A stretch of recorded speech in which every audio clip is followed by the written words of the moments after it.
A tragic story out of North Carolina. A mentally ill offender who prosecutors say should have never been free to roam the streets murdered a mother and a teacher. Yeah, Newsmax crime correspondent Jason Mattera has the troubling details for us this morning. Jason? Mark, Charla, at what point does a judge look at a defendant's lengthy rap sheet and say this person should not be roaming free? Apparently, for one judge in Wake County, North Carolina, that critical number doesn't include more than 20 arrests. And now an esteemed teacher in the community has paid with her life. Her smile, yeah. She was always happy. And now that smile has been snuffed out forever. Zoe Walsh was a longtime science teacher in Raleigh, North Carolina, a beloved member of the Ravenscroft school community, and a mother of two. This was a senseless murder. He should have been in jail, should have never been let out of jail. Early Saturday morning on January 3rd, Zoe called 911 to report a man breaking into her home.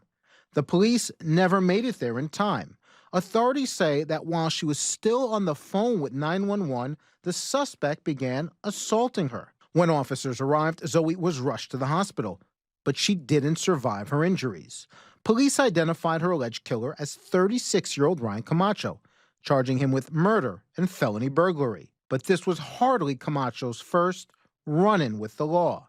You got criminals, you lock up criminals. You leave them locked up. You don't let them out. This being soft on crime is causing too much havoc. It's causing too many tears. It's causing too many deaths in this state. Court records obtained by Newsmax show a staggering criminal history.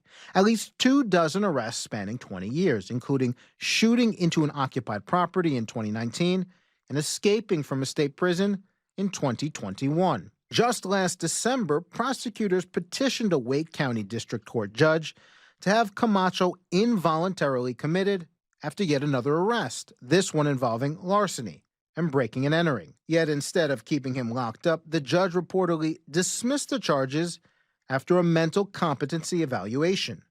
Ryan Camacho walked free. This judge should have his robe stripped from him immediately. He is at fault for this woman's death. He is totally 100% at fault. He's just as guilty as the man that walked into her house. 1 month later, Zoe Welsh was on the phone with 911, terrified, begging for help, attacked by the same man prosecutors warned was unfit to be released, leaving loved ones stunned and angered by a death that never should have happened.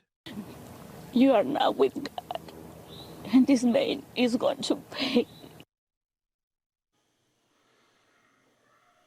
Mark, Charla, State Representative Brendan Jones says he is now working with his GOP colleagues in the legislature to form an oversight committee designed to hold judges accountable when the decisions clearly put public safety at risk, which is what happened here when a judge allowed Ryan Camacho to go free even after he was found mentally unfit to stand trial for his recent offenses, in addition to his 2-decade-long crime spree.